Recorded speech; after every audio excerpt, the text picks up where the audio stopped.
Assalamualaikum warahmatullahi wabarakatuh. Yang saya hormati Ibu Ismiati Farhani sebagai Guru Pendidikan Agama Islam di SMA Negeri 1 Soreang. Pada kesempatan ini saya Rifa Melia dari kelas 12-3 yang semula di kelas 10-2 akan menyampaikan materi pendidikan agama Islam yang ada pada kelas 10 semester 2. Bab 6. Menjauhi pergaulan bebas dan perbuatan zina untuk melindungi harkat dan martabat manusia. Isi dari kandungan Quran Surah Al-Isra ayat 32 adalah tentang larangan untuk mendekati dan melakukan perbuatan zina karena merupakan perbuatan yang keji dan jalan yang buruk. Perbuatan zina ini tuh adalah hubungan badan yang dilakukan oleh seorang laki-laki dan perempuan yang tidak terikat oleh tali pernikahan. Perbuatan zina sendiri terbagi menjadi dua, yaitu zina gairu muhsan adalah perbuatan zina yang dilakukan oleh laki-laki atau perempuan yang belum pernah menikah. Ancaman hukumannya adalah 100 kali dera atau hukum cambuk dan diasingkan atau diusir dari wilayah tempat tinggalnya. Yang kedua adalah zina muhsan, adalah perbuatan zina yang dilakukan oleh seorang laki-laki atau perempuan yang masih atau pernah terikat pernikahan dengan orang lain, atau perbuatan zina yang dilakukan oleh seorang janda dan seorang duda. Ancaman hukumannya adalah dihukum rajam atau dilempari batu hingga meninggal dunia. Bab 7. Hakikat mencintai Allah Subhanahu wa Ta'ala, khauf, raja, dan tawakal kepadanya. Cinta kepada Allah Subhanahu wa Ta'ala, mahabbatullah, berarti menempatkan Allah Subhanahu wa Ta'ala di dalam hati sanubari dan merupakan tingkatan cinta tertinggi dan hakiki. Cinta seseorang kepada Allah Subhanahu wa Ta'ala tumbuh dari pengaruh akal dan jiwa yang kuat akibat berpikir mendalam terhadap kekuasaannya di langit dan di bumi.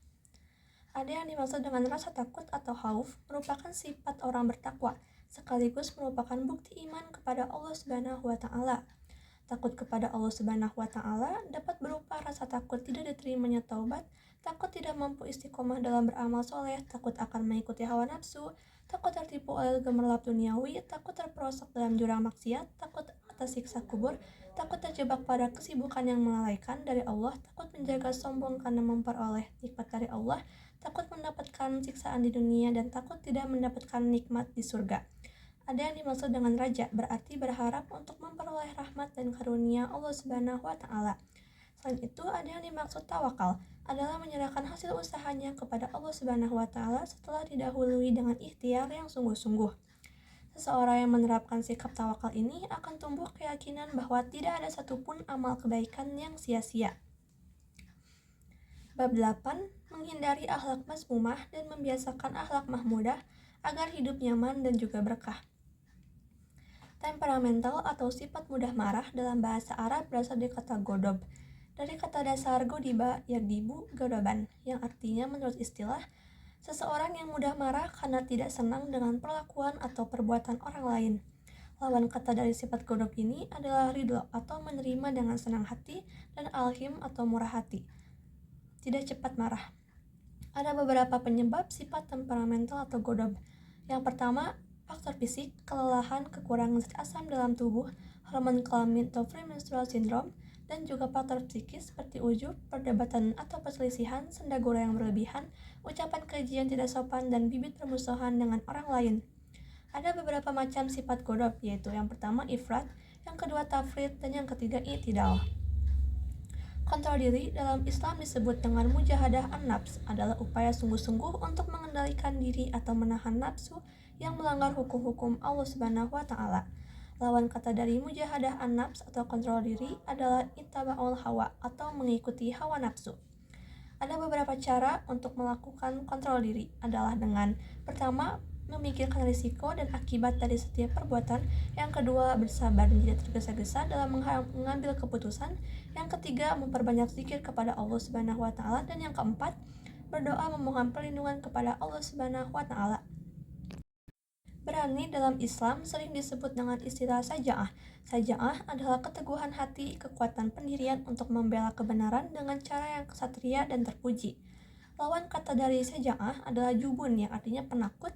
Itu sifat yang cenderung lemah dan pengecut, sedangkan apabila keberanian yang berlebihan dan cenderung keras kepala, keras hati, dan membabi buta, maka disebut tahawur, yang artinya nekat. Bab 9. Menerapkan Al-Kulliyatu Al-Hamsah dalam kehidupan sehari-hari. Al-Kulliyatu Al-Hamsah berarti 5 prinsip dasar hukum Islam yang bertujuan mewujudkan kemaslahatan atau al-maslahat, dan apabila hal ini tidak ada, maka akan muncul kerusakan atau mafsadat.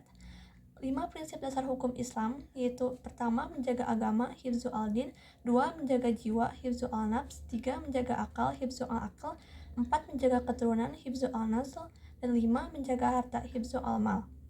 Pertama, agama merupakan pokok dari segala alasan mengapa manusia hidup di dunia ini. Oleh karenanya, menjaga agama lebih diutamakan sebelum menjaga hal-hal lain. Kedua, Islam memberi peringatan yang sangat tegas terhadap semua perbuatan yang dapat menyebabkan hilangnya nyawa seseorang. Ketiga, akal merupakan karunia agung dari Allah Subhanahu wa Ta'ala, karenanya harus dijaga. Keempat, salah satu tujuan agama adalah untuk memelihara keturunan, sehingga Islam melarang perzinaan dan menganjurkan pernikahan. Yang kelima, melalui kepemilikan harta, seseorang bisa bertahan hidup ataupun hidup layak dan dapat melakukan ibadah dengan tenang. Maka dari itu, Islam sangat memperhatikan masalah harta benda. Ada cara menjaga 5 prinsip dasar hukum Islam ini. Dapat dilakukan dengan 2 cara, yaitu: pertama, minahiyati al-wujud, memelihara dan menjaga sesuatu yang dapat mempertahankan keberadaannya. Yang kedua, minahiyati al-adam, mencegah sesuatu yang menyebabkan ketiadaannya. Bab 10. Peran tokoh ulama dalam penyebaran Islam di Indonesia, atau metode dakwah Islam oleh Wali Songo di Jawa Tengah. Wali Songo ini merupakan sekumpulan tokoh penyebar Islam pada perempat akhir abad ke-15 hingga paruh kedua abad ke-16, yang merupakan tonggak terpenting dalam sejarah penyebaran Islam di Jawa dan di Nusantara. Dalam mengembangkan ajaran Islam di bumi Nusantara, para wali ini memulai dengan beberapa langkah strategis, yaitu: pertama, tadrij atau bertahap, dan yang kedua, adamul haraj atau tidak menyakiti. Hampir semua wali Songo terlibat dalam perkembangan peradaban Islam di Nusantara. Mereka memanfaatkan pesantren, kesenian wayang, dan juga pertunjukan-pertunjukan tradisional lainnya sebagai media dakwah. Wali Songo berarti wali 9, yakni 9 orang yang mencintai Allah Subhanahu wa Ta'ala. 9 wali tersebut dipandang sebagai ketua kelompok dan sejumlah besar mubalik Islam yang bertugas mengadakan dakwah Islam di daerah-daerah yang belum memeluk Islam di wilayah Pulau Jawa. Adapun 9 orang wali yang diyakini masyarakat sebagai wali Songo adalah: pertama, Sunan Gresik; kedua, Sunan Ampel; ketiga, Sunan Bonang; yang keempat, Sunan Derajat; yang kelima, Sunan Kalijaga; yang keenam, Sunan Giri; yang ketujuh, Sunan Kudus; yang kedelapan, Sunan Muria; dan yang terakhir atau yang kesembilan, Sunan Gunung Jati. Demikian yang bisa saya sampaikan. Mohon maaf apabila ada kekurangan. Sekian, terima kasih. Assalamualaikum warahmatullahi wabarakatuh.